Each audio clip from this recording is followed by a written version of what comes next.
অমর্ত্য সেনকে নোটিশ পাঠানো নিয়ে যে দাবি করলেন অভিষেক বন্দ্যোপাধ্যায়, সে প্রসঙ্গে শুভেন্দু অধিকারী বলেন হয়তো বানানে ভুল আছে, অমর্ত্য সেন আবেদন করুন, বাড়ি গিয়ে দেখে আসবে বিএলও। কি বলেছেন শুনুন।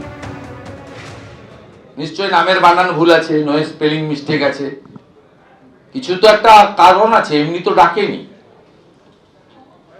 সহযোগিতা করা উচিত। 85 বছরের উপর যারা সিটিজেনশিপ যে তাদের ছাড় দিয়েছে, তার মধ্যেও যারা বলছেন, যেমন মাননীয় প্রাক্তন মন্ত্রী কান্তি গাঙ্গুলি বাড়িতে হিয়ারিং করলেন, ডেকে পাঠান, আসার দরকার। ফোন করে বলুন আমি অসুস্থ, লোক পাঠিয়ে দেবে, তো বিএলও গিয়ে করে নিয়ে চলে আসবে। কিছুক্ষণ আগেই আপনারা শুনলেন যে রামপুরহাটের সভা থেকে অভিষেক বন্দ্যোপাধ্যায় তিনি বলছেন নোবেল জয়ী অর্থনীতিবিদকেও এসআইআর এর শুনানির নোটিশ পাঠানো হয়েছে। এ বিষয়ে নির্বাচন কমিশন কি বলছে, আমাদের প্রতিনিধি রুমা পাল এই মুহূর্তে আমাদের সঙ্গে রয়েছেন। রুমা, নির্বাচন কমিশন সূত্রে কি জানতে পারছো কেন তাকে নোটিশ পাঠানো হয়েছে? দেখো, এখনো পর্যন্ত যা জানা গেছে নির্বাচন কমিশন সূত্রে, যে অমর্ত্য সেনকে নামের ভুলের কারণে অর্থাৎ লজিক্যাল ডিসক্রিপেন্সি রয়েছে, সেই কারণে কিন্তু নোটিশ দেওয়া হয়েছে এবং বিএলও তার শান্তিনিকেতনের বাড়িতে গিয়েই সেই সমস্ত কিছু ঠিক করে নেবে, নামের বানান কি ভুল রয়েছে সেই কারণে কিন্তু সেই নোটিশ গেছে, হিয়ারিং নোটিশ গেছে, এমনটাই কিন্তু জানা যাচ্ছে কমিশন থেকে। ধন্যবাদ রুমা।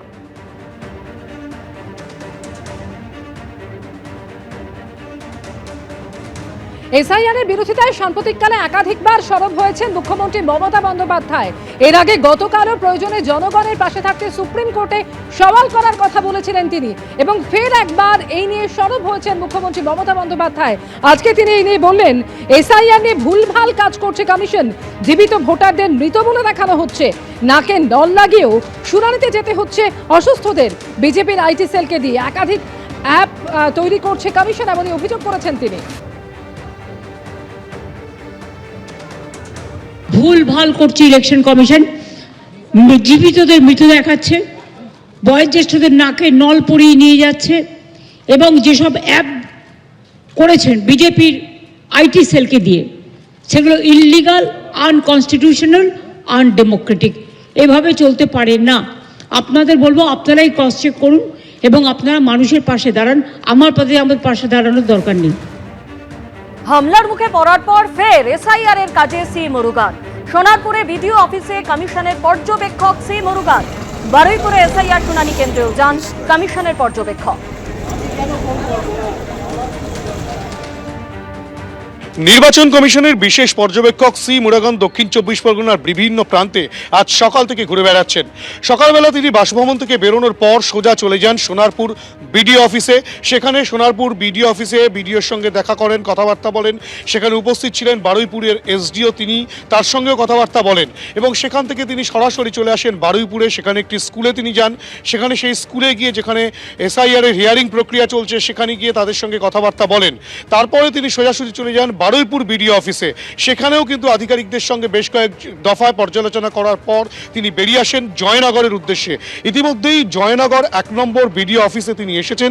সেখানেও আধিকারিকদের সঙ্গে, বিডিওর সঙ্গে সমস্ত বিষয় নিয়ে আলোচনা করছেন এবং এক্ষেত্রে যেটা দেখা যাচ্ছে যে তিনি দুটো হিয়ারিং সেন্টারে গিয়েছেন। সেখানে কিন্তু যারা সেই প্রক্রিয়ার আওতাধীন, যাদেরকে হিয়ারিংয়ে ডাকা হয়েছে, তাদের সঙ্গে কথাবার্তা বলেন, কী অসুবিধা রয়েছে তাদের, সেই বিষয়গুলো জানতে চান। তার পাশাপাশি প্রশাসনের কর্তা ব্যক্তি যারা রয়েছেন তাদের সঙ্গে কিন্তু আলাপ আলোচনা সেরে নিচ্ছেন এবং প্রক্রিয়া সঠিকভাবে চলছে কিনা, কোথাও বাধাপ্রাপ্ত হচ্ছেন কিনা, তারা সমস্ত বিষয় নিয়ে কিন্তু দফায় দফায় আলোচনা চলছে। আজ সকাল থেকে সি মুরুগান সমস্ত যে আলোচনা পর্বে সেখানে কিন্তু তিনি হাজির থাকছেন সশরীরে এবং সমস্ত সমস্যাগুলো তিনি শুনছেন। তার পাশাপাশি সবচেয়ে বড় বিষয় যেটা, সি মুরুগান যখন বাড়ি থেকে বেরোন, বাসভবন থেকে বেরোনোর সময় কলকাতা পুলিশের কোনো রকম কোনো নিরাপত্তা ছিল না, কোনো ভ্যান তার সঙ্গে ছিল না।